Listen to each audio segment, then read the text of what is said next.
Hello and welcome to Basketball Talk Pro. My name is Ron Eckert. You know, one of the big events probably in the last 5, 6, 7 years was the killing of Osama bin Laden. And I have talked about this before, but I want to apply it a little bit differently. First of all, you know, this was a very courageous event, and the Navy SEALs were chosen to go in, and one particular group was going to do the main thrust of finding them. But the intelligence and the planning prior to them going was immense. Millions of dollars were spent. Plus the pressure put on the government, the Navy SEALs themselves, all of those things were, you know, immense. Great amount of money, great planning, great time spent. And finally, the event took place. The plan was that the very definite plan was that there was going to be 2 helicopters. The main group, the elite 9 men of the Navy SEALs, was going to land on the ground outside of this building that had a wall around it. The other helicopter was going to come in and land on the roof. They were going to come from both directions. Wonderful plan. But as all of these people were expert at what their jobs.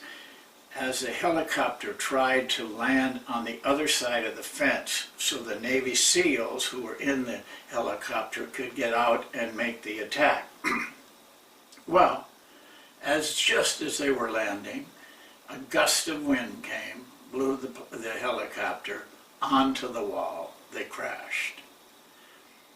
So now, the second helicopter was already on the way to its assignment. The plan was crashed. There was no plan. All that planning gone, evaporated. So, the Navy SEALs, though, had prepared for these kind of breakdowns because they had them a number of times. The plan, for whatever reason, just broke down. They had prepared for breakdowns, for plans that crashed. And they immediately, seamlessly, without any pause at all, went right into their preparation plan for these situations. And it was all started with one simple word, a very short word that it was easy to hear under any circumstances and would immediately tell all of the nine men that we were now improvising. They referred to it even as playing pickup basketball. They had some rules, some very simple rules that tried to keep them organized under this incredible pressure. Well, they got into the building, but it was dark. They had those kind of glasses you could see, but it was still shadowy. They did not know which person was going to be Osama bin Laden. But even at this point, without any plans beforehand, one of the Navy SEALs could speak Arabic, and you have to picture this. They were at the bottom of a stairway, dark, quiet, because no one dared to move yet. And this one man had the good sense to whisper something in bin Laden's language and not knowing it was him, a man stepped out from behind the wall. They shot him. It was Osama bin Laden.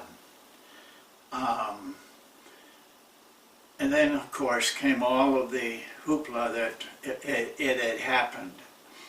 But the point I'm trying to make is that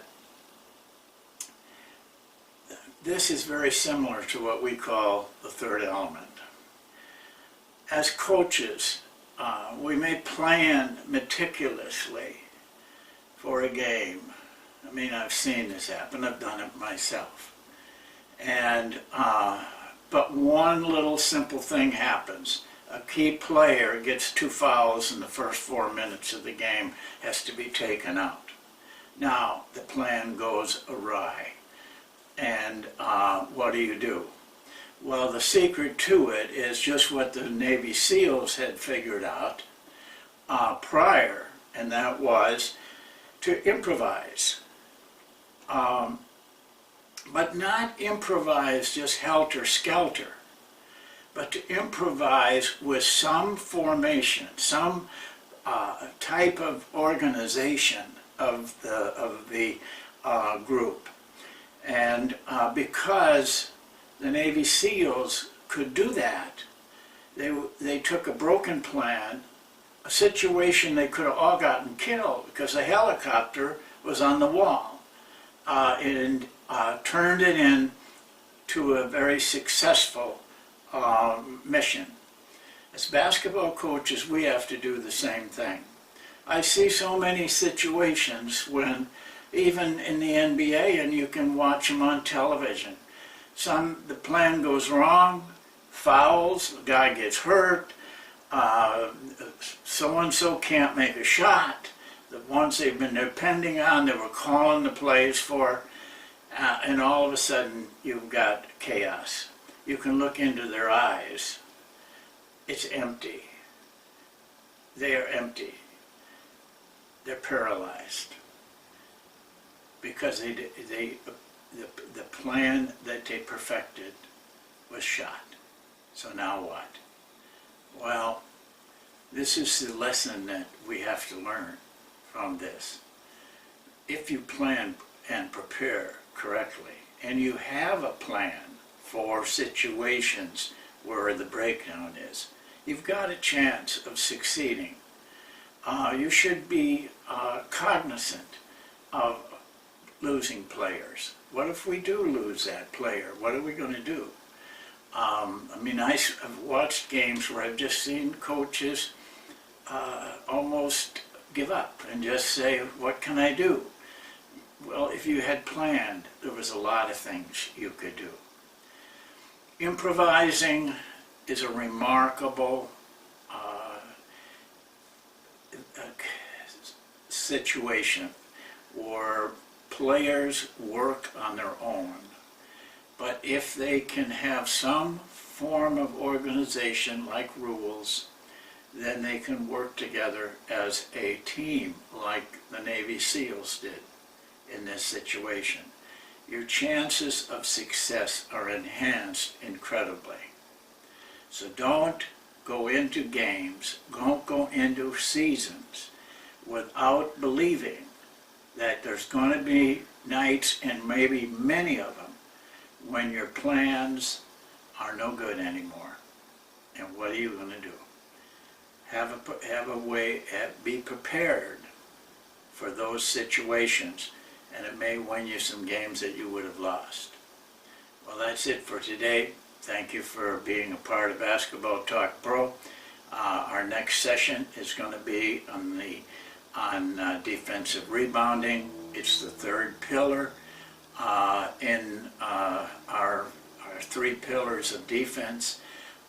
Will be a 2-part session like we've had for the other 2. Well, have a good time and watch the games, and we'll see you next time. Thank you.